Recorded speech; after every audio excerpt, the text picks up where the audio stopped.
Welcome back to Ubuntu Radio. The show is called The Common Factor. You with me, Semi More. Pleased that now joined by Ms. Chantyl Mulder, Senior Executive Professional Development, Transformation and Growth at the South African Institute for Chartered Accountant. Chantyl, good day. How are you? Good afternoon. I'm very well, thank you. And what a privilege for me to be able to participate in this conversation. I'm glad also that we finally managed to get hold of you so that, we can talk SAICA, we can talk chartered accountancy as a profession and actually get information for our listeners and to the young people who are listening to the show right now. Let's start, about the mandate of SAICA. What's its mandate actually? Well, SAICA is, for those who don't know, it is the preeminent accountancy body in South Africa. It's the largest accountancy body, with chartered accountants of just close to 39,000 in total. And we are responsible for the quality and the delivery of chartered accountants in our country. And I'm not sure if the listeners are aware, but South Africa is rated number one in the world in terms of accounting and auditing standards. Yeah. And that actually is on the back and the strength of our accountancy profession. Wow. So, we're responsible, for the education, training, and delivery of chartered accountants for our country. No, yes, you're speaking about education, because my next question would be your roles and your relationship actually with institutions of higher learning. When it comes to the profession or to the studies of accounting. What's your role there? Well, we actually pride ourselves in the fact that we've got very, very good relationships with all our universities in the country. From what one would like to maybe refer to as your historically black universities, such as the Walter Sisulu University or even Venda, where we've got programs running there. So we've got a very good relationship with the universities whereby we work with all the HODs. We have all the HODs, and we have meetings with the vice-chancellors of all the universities where the CA program is offered. And I'm proud to tell you that the CA program is offered actually at most of the South African universities at this point in time. Except for, there's a few HDIs that we're still actually working on capacity building. So our relationship, very strong, because it's a partnership. We are only obviously as strong as our providers. So it's incredibly important for our universities also to be strong, so that our universities can, in actual fact, provide the education for the students that they need when entering the workplace. Okay. Because I've been I don't know if to call it a privilege, but I have seen those books that the accounting students will normally carry, and they'll have SAICA on them, 1, 2, whatever. But those books are expensive and they change every year. Is that because of the certain standard that you want to set? No, look, they're normal textbooks, and I think what happens is at SAICA, we prescribe only the competency framework. Oh, that okay. is. So we prescribe what are the kind of competencies that a youngster must have when entering into a training contract and into the profession. Okay. So based on that, the universities will then go back and decide, okay, if this is what the output is you want, what do we need to put into it to be able to get to that relevant competency? So you'll find that numerous of the universities actually they prescribe different textbooks. Where you see the SAICA textbook, I think it's in terms of our handbook, which contains all the IFRS standards. That's the International Financial Reporting Standards. Oh, okay. Now, one must remember the auditing standards are there as well. There is the PAA Act, there's the Companies Act. SAICA does not prescribe those changes. Oh, okay. Those are changes that happen internationally and within the South African context as well. So obviously our students need to be up to date and they need to acquire these books. But you find many of times that the books the youngsters might use at third year would suffice for their honours year as well. No. And that's why, when you see these SAICA, that's not the only textbooks. It's just those that contain the International Financial Reporting, Accounting and Auditing Standards. Okay. Now, let's talk about, your the SAICA's overall, transformation initiative. Can you paint a picture for us, or, how it tells you? A couple of years ago, when I'm trying to think, I think it was around about 2000, when we had our first African CA, who became the CEO of SAICA, Ignatius Suhuli. He then, and I think it was actually in 1999, he joined SAICA as the first African CEO, and then he turned around and said, but what are we doing around changing the base, the color base of our profession, that it's more reflective of our population demographics? Yes. So, he at that stage put that into my portfolio, and I must tell you, it was one of the most wonderful challenges actually ever given, because then we went as a profession and we sat back and looked and decided, well, what do we need to be able to change it? And we started having pipeline discussions.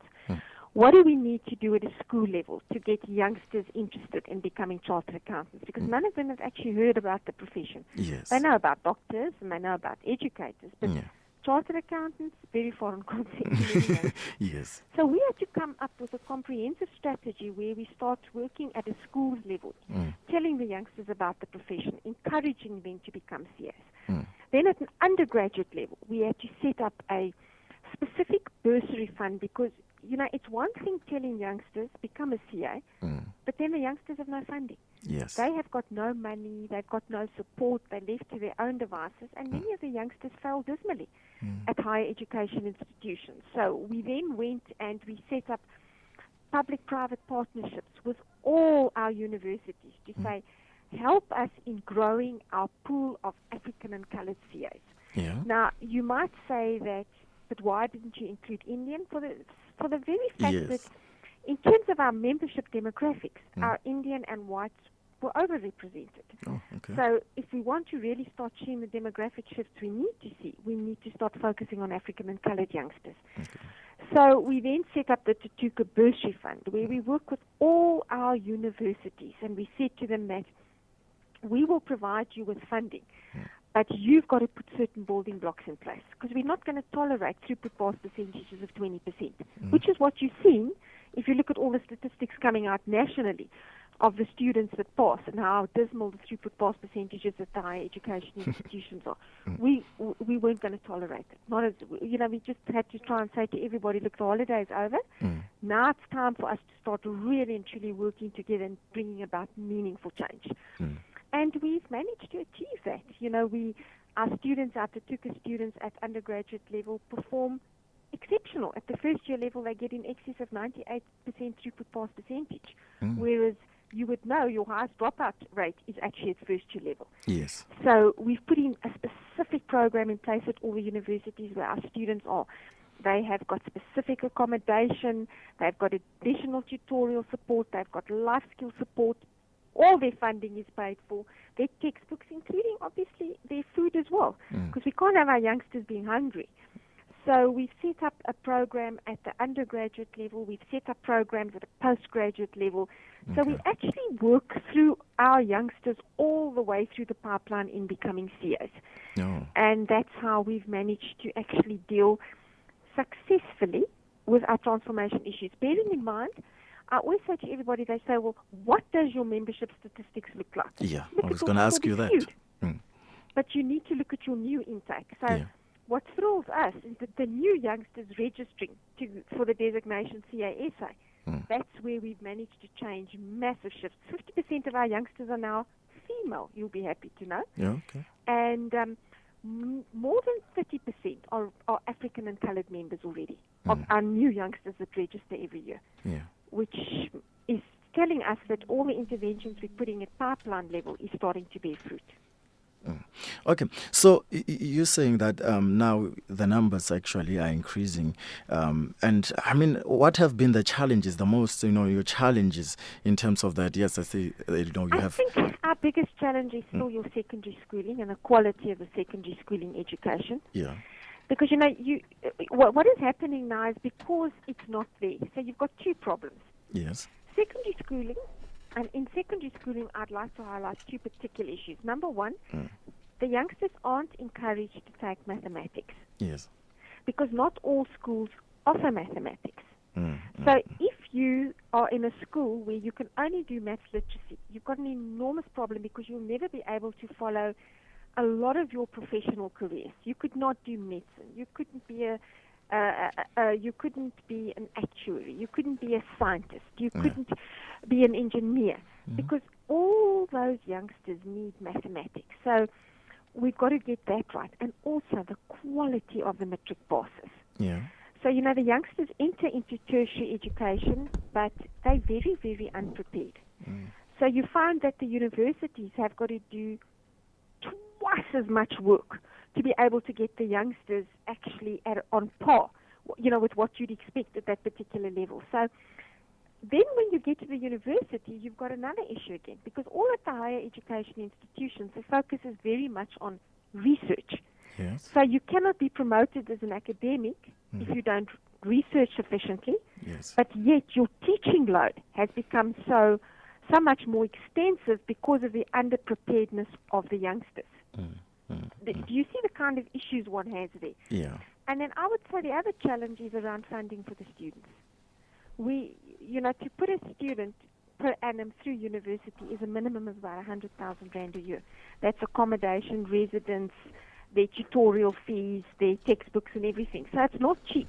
And it's raising that kind of funding for these holistic programs. Poses its own challenges. Okay. I hear what we're saying. Now we have students, from previously disadvantaged background receiving the Thuthuka Bursary, but then they come from a rural area coming to Pretoria, to Gauteng. There's that shift, in terms of the environment. Do you take that into consideration when you're offering those kind of bursaries, that social integration processes? What we normally do at most of our universities, that when we start with our first years at all our universities, our Thuthuka students actually start 2 weeks prior. Okay. Just so that you can introduce them to university life, get them used to the campus, show them where they will be staying, that they can familiarize themselves with their surroundings, and also do like a little bit of an introduction to varsity life and what the expectations are. Yeah. So, we definitely do that, and all our Thuthuka students that go through the bursary program do exactly the same. Okay. Another question that I want. So the role of government in all this, is the government involved actually with the Thuthuka? The Minister of Higher Education and Training, I must be honest with you, has been very, understanding of the bigger picture. Yeah. Because I think, through the Human Resource Council that they've set up, where they're looking at what are the human resource needs of the country. Yes. And they've got a draft plan, and the minister set up various task teams. And one of the task teams that they looked at was the development of professionals, because the minister and various other cabinet ministers also realized that you can't develop an economy. You need solid and large number of professional people. Yeah. Your engineers, your doctors, your actuaries, your accountants, your nurses, even your nursing fraternity. So what we did is the minister put up a specific task team, and we started looking at that. But the minister and government is all about, I think even if you look at the National Development Plan, it's about skills. Skills for our country, because we can't have all these big infrastructural projects that we're looking to do, and we don't have the people in our country to deliver on it. So there's various programs and processes in place. And I must tell you that Thuthuka, for us as a profession, is one of the biggest public-private partnerships you'd ever see that work, in actual fact, where government has absolutely come to the party. From the beginning, we're working with the Department of Basic Education when we speak about the schools and the work we do with the schools. We work with the Department of Higher Education and Training if you speak about the universities, and they assist us with MISFAS funding. And, we work together all the way. And you will never be able to make these shifts in transformation and the kind of shifts we've managed to do if it hasn't been for the public-private partnerships and the role of government. It wouldn't be possible. Okay. talking to Thuthuka and taking it now global, I saw a release yesterday that says, Thuthuka model will be presented at the World Congress of Accountants in Rome. What's that, and what will be doing there, actually? Well, firstly, the Thuthuka model, we had a World Bank review, a ROSC report, they call it, where the previous Minister of Finance asked that the World Bank come and review the state of the accounting and auditing profession in our country. And when they came to do this review, they highlighted the Thuthuka program as one of the best transformation initiatives they have ever seen worldwide to develop people. And develop people, obviously, from the underprivileged backgrounds who would normally never have a chance of becoming a CA. Yes. And we'd also had previous, in our particular profession, we've got what you refer to as the International Financial, IFAC, the International Financial Accounting Board, where all the bodies internationally sit on this board. Okay. And we've had previous opportunities to present and share with them the Thuthuka model. And what they've now done is they believe that the Thuthuka model is a model that can be used in developing countries within Africa and South America. So we are very privileged to have been invited to go to the IFAC World Congress now, next week, to actually present the Thuthuka model to various donors on the world, on a platform, to be able to show people, but listen, you can develop skills. And particularly even in our accounting profession, and actually our model could use for any profession actually.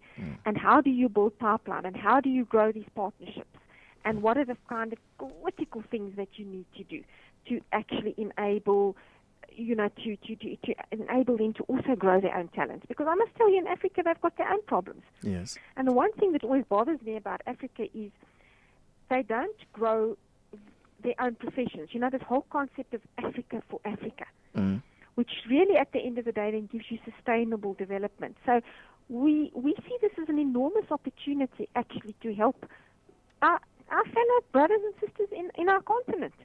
And not to necessarily always import the models from Europe, England and Wales and Scotland and Ireland, where we actually as Africans get together and build our own sustainable models.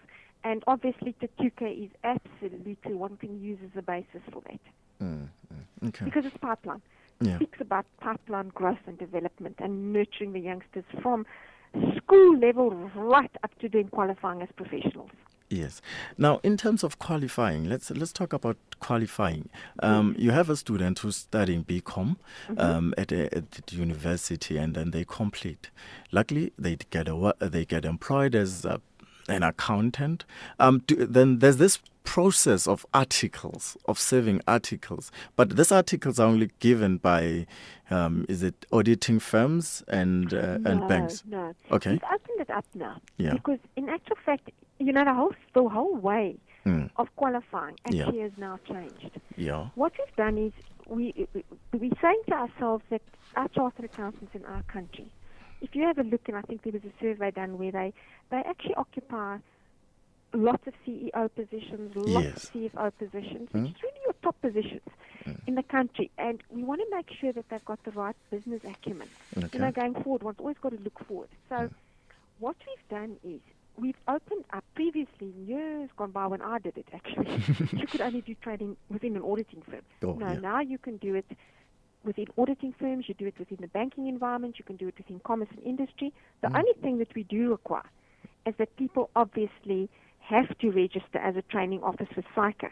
And there's enormous benefits for firms out there to register as a training officer. It's a proper registered learnership. You get all the SETA funding and the grant funding and the pivotal grants and all that kind of money that you get back. There's tax, there's tax allowances as well. So it's no longer an excuse for people not to train and taking learners and learnerships, because it's so beneficial to the company and of course to our country. So you can do your learnership anywhere, and you can have electives in your learnership. It could be auditing, it could be financial accounting goes as is critical. It's like really a pervasive skill that carries on throughout any. But you could have internal auditing. The youngsters can pick and choose. It depends on the environment that they're in. And the other big change we've done is you will no longer write your final test of professional competence being an pure auditing paper or a financial management paper. Yeah. I'm very excited. This year, for the first year, they're going to do a case study. Oh. Typical, like a little mini MBA where the case study will be given to the youngsters 5 days before the time. They must study up the environment. They can access all the necessary books and information they need. And on the day they present themselves for the exam, and they have 8 hours in which to write it. So it's changed a lot because we're looking at the development of a lot of other different competencies. No, that's quite interesting because, people are saying, but now I need to go and do articles. Something that caught me also, it's, there's this, when I was doing my research, as SAICA's members enjoy the privilege of using the highly regarded and prestigious CA designation. How is that?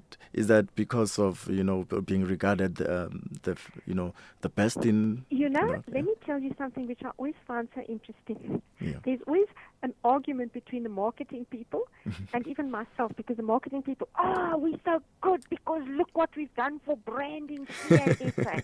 And I laugh at them because I look at them and I say, no, a good product sells itself. Yeah.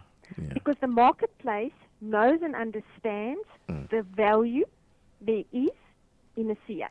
Okay. Do you know what I'm saying? Yeah, no, because if you have to employ people and there's no designation attached to it or professional designation, you're never quite sure. Then you find that employers go down and start digging into, okay, let's have a look at the universities. Where did you get your undergraduate or postgraduate degree? Yes. But when you put that CASA behind your name, it's the market knows and understands. And it hasn't been because we've actually been great at marketing or branding it. No.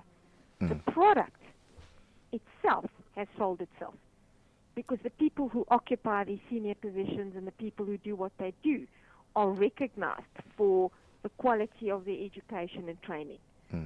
And that, I think, speaks volumes. Yes. Because, the interesting thing to me lately is, too, maybe some youngsters are, for numerous reasons, don't necessarily finish, qualifying as a CA. But you will not believe the value there is in an accredited BCom accounting degree plus articles. Yeah. It's like, it might not have a name or a title to that, but the marketplace knows and understands an accredited BCom accounting degree with articles means something in the marketplace. Yeah, okay. Now, I think, we have covered a lot. Is there anything that I'm missing that you would like to, to talk to our listeners? I would just, encourage the youngsters. I still think the one thing that I always say about the chartered accountancy profession, you can be so many things because it's such a springboard to allow you, that base that is set is so strong and so fundamentally good that youngsters can do anything. They can be entrepreneurs, which we're encouraging a lot of our youngsters to be. They could be CEOs, CFOs. The world is your oyster. Yeah. The world is your absolute oyster. And, of course, it's hard work. And it's tough. But I don't think anything that's worth attaining is easy. It's worth the effort. It's worth the effort. So I want to encourage them. And also, we can be proud of ourselves. We've done it for ourselves, Africa for Africa. We didn't need any outside countries or European countries coming to tell us and saying to us, okay, let's use their qualification. Not at all. Yeah. We did it for ourselves because something that's often been rallied around is that the CASA designation for Africa, it's too high, too tall an ask. That to me is absolutely patronizing. What did you say? Can people in Africa not actually get those highest set of qualifications? We need something different for Africa. Nonsense. We're playing in the global village. Yes. And isn't it marvelous to know that the accountants that we deliver in this little small South Africa rates with the best of the best in the world, and we're number one in the world in terms of accounting and auditing standards. And that's something we must never lose sight of. Yeah. I think. And I'm eternally grateful, obviously, for the privilege we've had of being able to work so closely with government. Yeah. Because you can't make these massive strides and shifts in transformation if you don't have these public-private partnerships. Yeah. Not possible. Okay. Ms. Chantyl Mulder, Senior Executive, Professional Development and Transformation and Growth for the South African Institute for Chartered Accountant. Thank you very much for your time, and we highly appreciate the information that you've given us, and we hope that our learners at home and those that are studying or who want to study towards chartered accountancy can actually now, have the information, they know where to go. Oh, before we leave you, where can, your website, if you can give us information on where everything is, if the way they can go on the website to get that information. On our website, www.SAICA, and I think there is a specific section which deals with careers. Yeah. They can have a look at it. And there's a specific section which deals with Thuthuka Bursary Fund applications. Yes. Thank you very much for your time. Thank you very much for the call. Thanks. Bye. Okay, bye.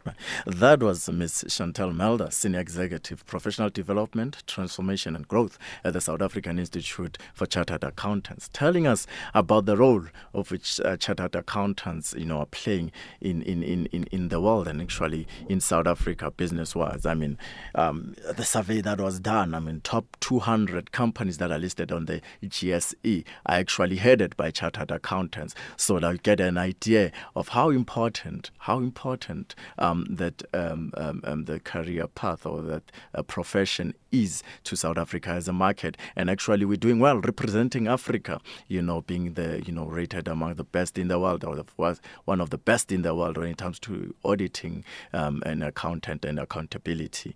It is quite interesting to know that also they've changed the processes in which, individuals, those who have already studied BCom can follow if they want to pursue or still pursue a career in accountancy. The show is called The Common Factor on Ubuntu Radio. I'm your host, Sam.